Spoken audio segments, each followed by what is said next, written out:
sebelumnya. Gimana, sehat-sehat semua?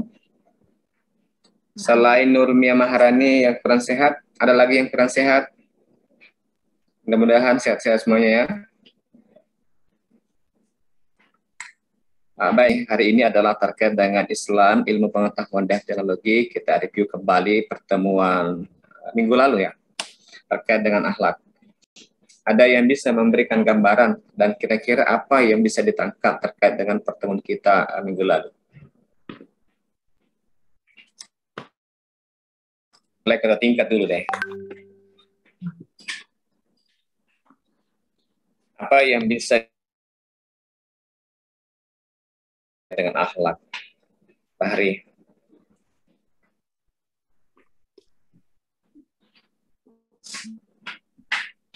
Minggu lalu, Pak. Lalu Pak Hari.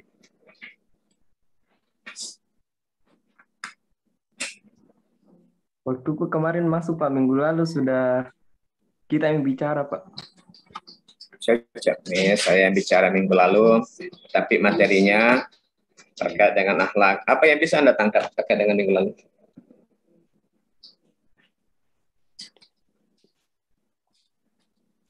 Yang lain?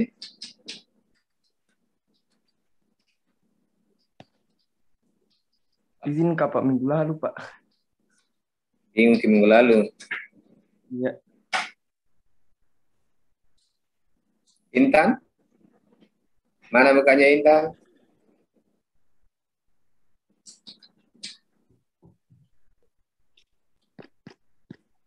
Apa yang bisa ditangkap terkait materi yang lalu, Intan?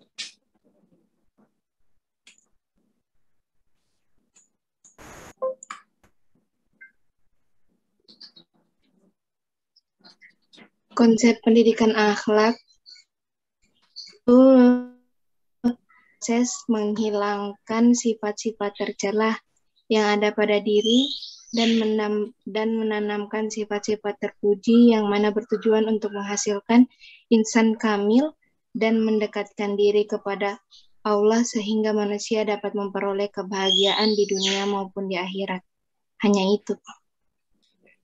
Pak Hari, kira-kira apa contohnya?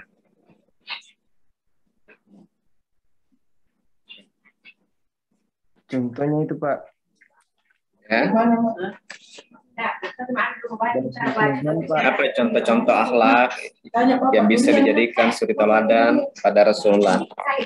Kemudian yang aplikasinya dalam kehidupan sehari-hari yang mestinya dimiliki setiap insan sebagai makhluk, khususnya sebagai umat Islam. Kayak berhusnuzon. Ya. Berhusnuzon, selalu berprasangka barang. Baik. Apa lagi? Yang lain?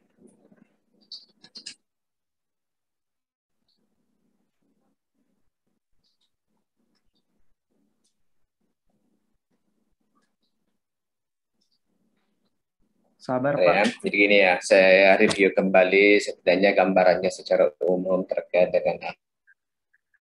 Akhlak itu adalah perilaku, tabiat, karakter yang dimiliki oleh orang. Puncak daripada ilmu yang dimiliki seseorang itu akan kelihatan dari karakter yang dimiliki. Bagaimana tata caranya dia bersikap kepada orang lain, bagaimana dia bertutur kata kepada orang lain. Salah satu sederhananya etika itu dalam kehidupan kita adalah puncak daripada ilmu juga. Selain tadi itu bahwa puncaknya ilmu adalah akhlak. Bagaimana kalau sekiranya seseorang yang berbicara lantas kita sudah memahami dan mengerti apa yang disampaikan orang itu, tapi kita tetap membiarkan orang itu menyelesaikan sampaikan. Itulah mencerminkan adab seseorang, bahwa walaupun dia sudah tahu informasinya itu, tapi setidaknya dia mampu menghargai orang lain dan akan bahwa dia tidak tahu informasi tersebut. Banyak contoh yang saya sampaikan. Selain itu lagi, satu lagi, jangan pernah mendebat orang tua, Ya, jangan pernah mendebat orang tua terkait dengan ilmu yang kita dapatkan dalam proses pendidikan ini. Bisa jadi orang tua keliru, tetapi jangan jadi kita debat.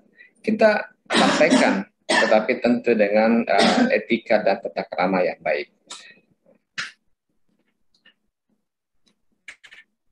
Baik, sebelum kita masuk ke materi selanjutnya,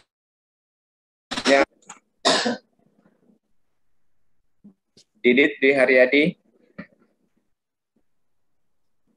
Didit. Bagaimana Pak Hari, Didit? Ada jadi Zoom, Pak. Didit. Begini ya, walaupun ada di Zoom, begitu absen, baru saya tidak meyakini bahwa yang bersangkutan itu hadir. Apalagi pada saat sempak mukanya. Ya? Lagi di jalan, Ki. Nah, walaupun di jalan, setidaknya mukanya, saya meyakini bahwa yang betul yang bersangkutan hadir di Zoom. Karena kalau tidak nampak di kameranya, lantas disebut namanya pun tidak menyangkut. Saya, Pak.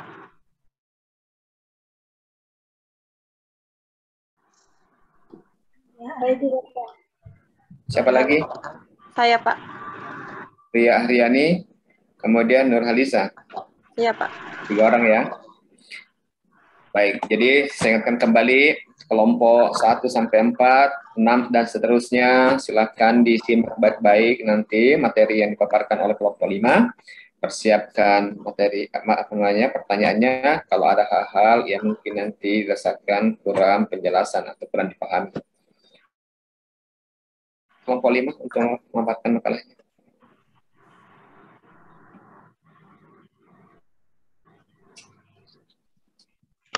Baiklah, Assalamualaikum warahmatullahi wabarakatuh.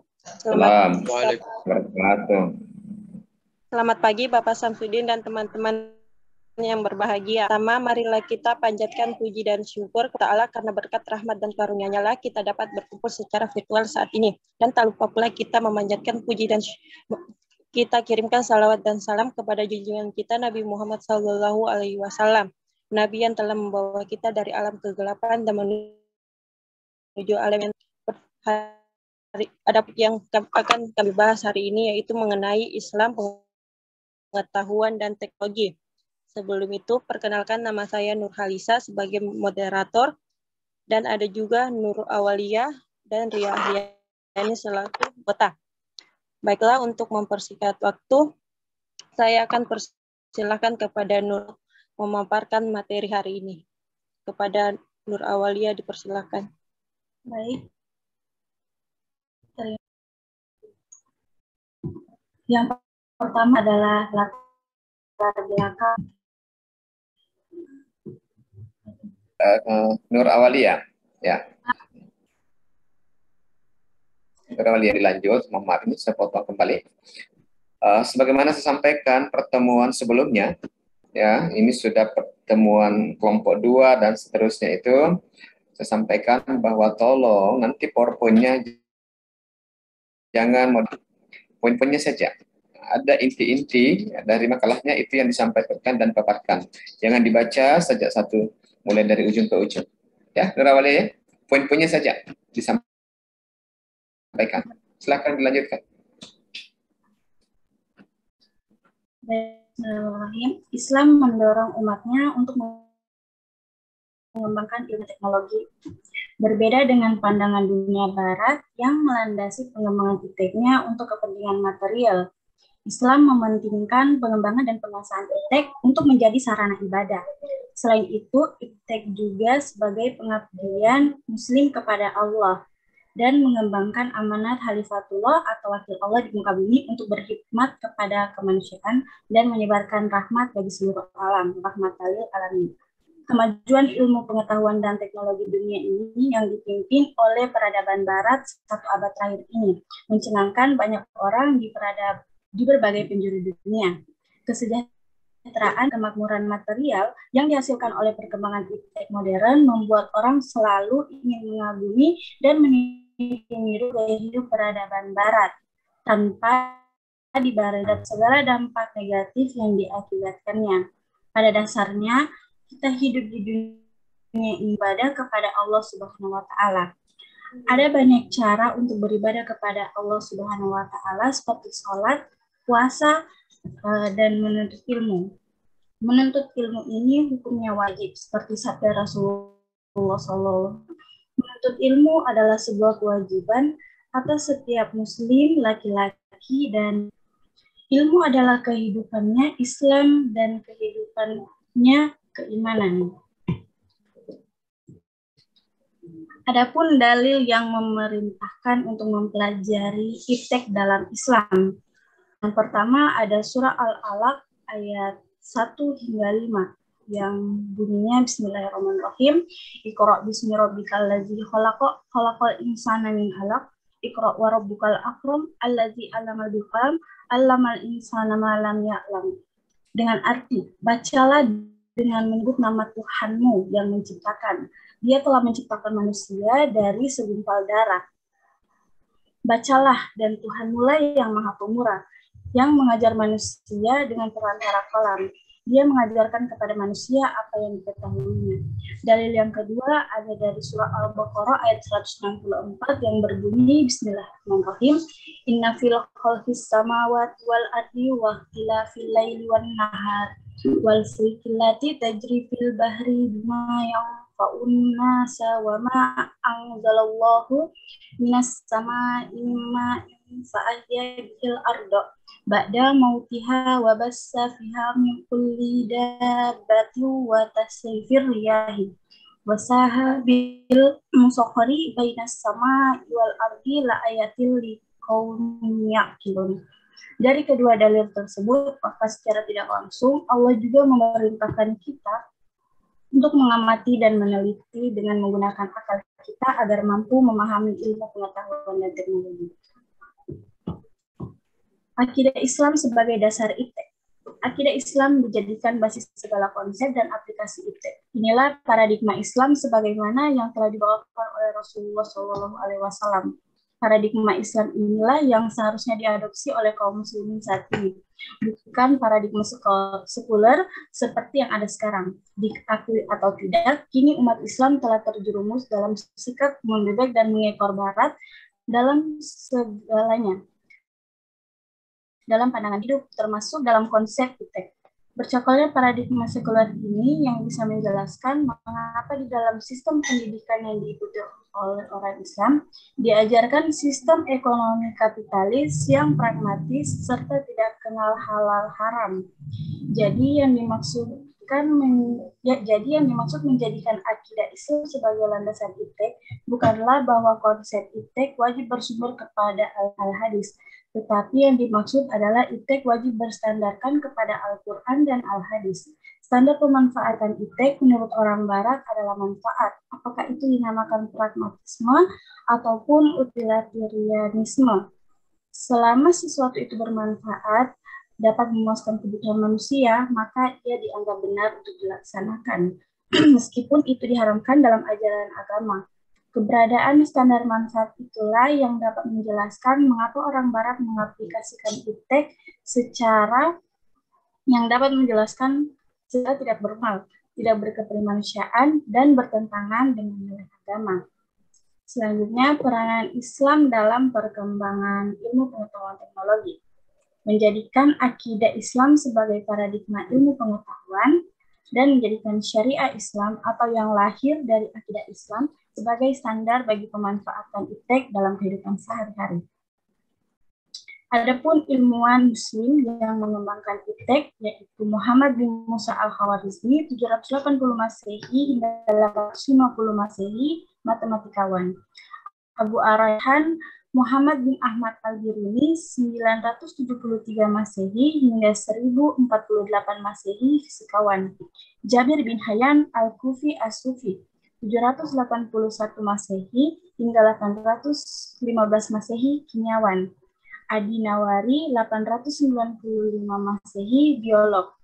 Muhammad al-777 Masehi, astronom. Mereka ini merupakan ilmuwan Islam yang sangat jenius pada saat itu. Mereka membaca Al-Quran, menciptakan karya, teori, dan penemuan baru yang luar biasa. Jadi Islam itu tidak anti iptek, tetapi mendorong pengembangannya. Wallahu a'lam.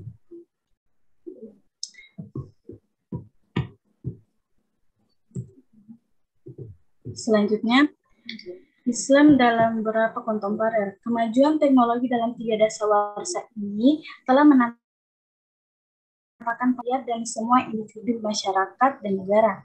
Dapat dikatakan bahwa tidak ada orang yang dapat menghindar dari pengaruh perkembangan iptek ini. Iptek bukan saja dirasakan oleh individu, akan tetapi dirasakan pula oleh masyarakat, bangsa, dan negara. Iptek modern tersebut membuat banyak orang mengagumi, kemudian meniru-niru dalam gaya hidup tanpa diseleksi terlebih dahulu terhadap segala dampak negatif di masa pendatang atau krisis multidimensional yang diakibatkannya. Islam tidak menghambat kemajuan ilmu pengetahuan dan teknologi, juga tidak anti terhadap barang-barang produk teknologi baik di masa lampau, sekarang maupun yang akan datang. Dalam Al-Quran banyak terkandung ayat-ayat yang mendorong manusia untuk melihat alam semesta ciptaan Allah Subhanahu wa Ta'ala yang menarik untuk diselidiki, diteliti, dan dikembangkan. Al-Quran menantang manusia untuk menggunakan akal pikirannya seoptimal mungkin.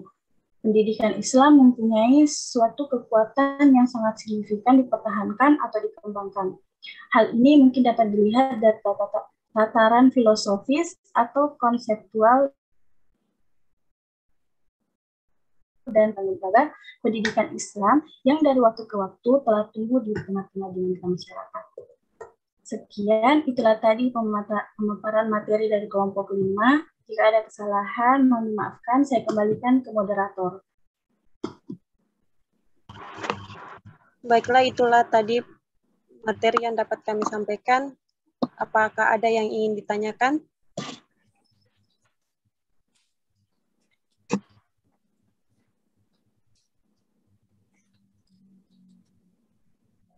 Kami persilakan kepada Saudari Wanda Sri Rahmah. Baik, terima kasih atas kesempatannya.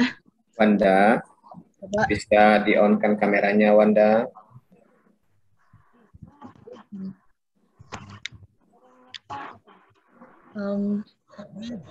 Kenapa Allah memerintahkan kita untuk mempelajari ilmu pengetahuan dan teknologi? Terima kasih.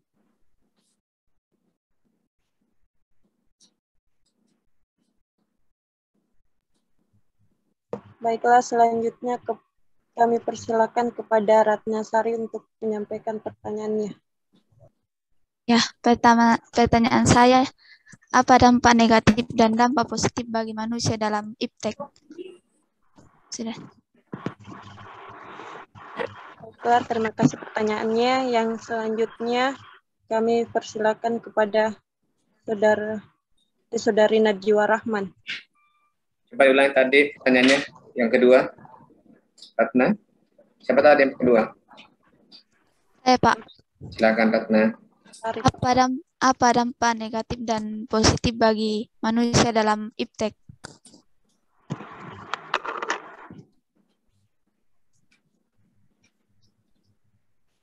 Baik, pertanyaan saya, apa korelasi antara iptek dan Islam?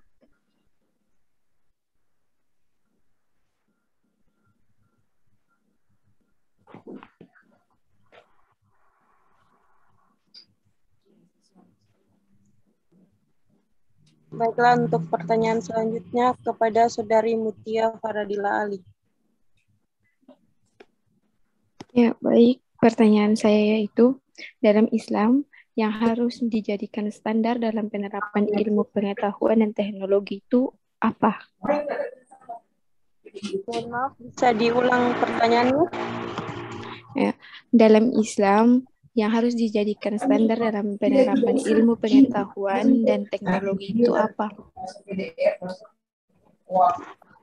baik. Selanjutnya untuk pertanyaan terakhir kepada Saudara Fahri. Terima kasih kepada moderator yang telah memberikan kepada saya untuk memberikan pertanyaan. Pertanyaan saya yaitu bagaimana kita sebagai Muslim agar tidak terpengaruh dari dunia itu. Terima kasih. Maaf, bisa diulang soalnya?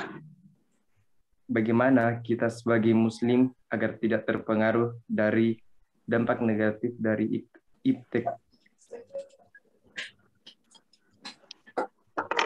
Baiklah, itu saja dulu untuk sesi pertama ini. Kami minta waktunya untuk mencari jawabannya, Pak.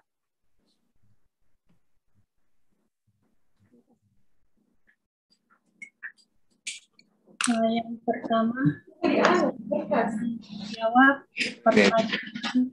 Yang pertama, saya akan menjawab pertanyaan dari saudari Wanda Sri Rama, yaitu mengapa Allah memerintahkan kita untuk mempelajari ilmu pengetahuan dan teknologi. Kita mempelajari iptek karena dengan mempelajari materi kelompok 5 coba di out dulu anunya ini screenshot share screen. Oke. Saya akan menjawab pertanyaan dari Wanda, yaitu mengapa Allah memerintahkan kita untuk mempelajari iptek. Karena dengan mempelajari ilmu pengetahuan teknologi, kita akan semakin menyadari kebesaran Allah itu ada. Karena kita tidak dapat menyelesaikan masalah tersebut hanya dengan ilmu agama saja. Inilah mengapa alasan Allah memerintahkan kita juga mempelajari ilmu pengetahuan dan teknologi.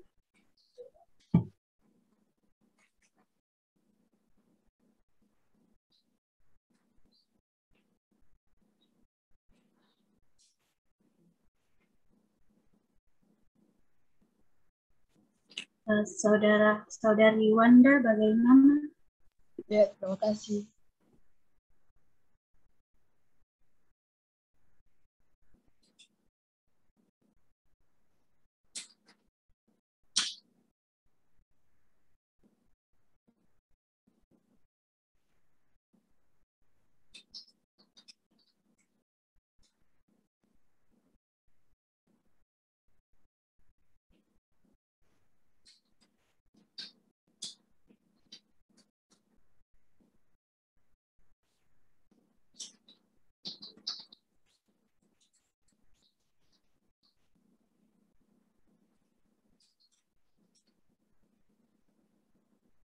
Selanjutnya, saya akan menjawab pertanyaan dari saudari Najwa Rahman. Apa kolerasi antara iptek dan Islam?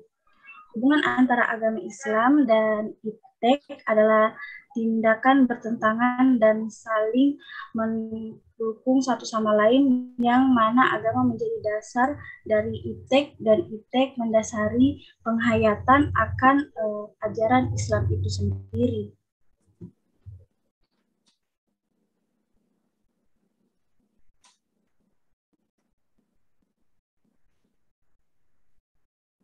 Saudari Najwa Rahman, bagaimana? Iya, makasih atas jawabannya.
Mas kita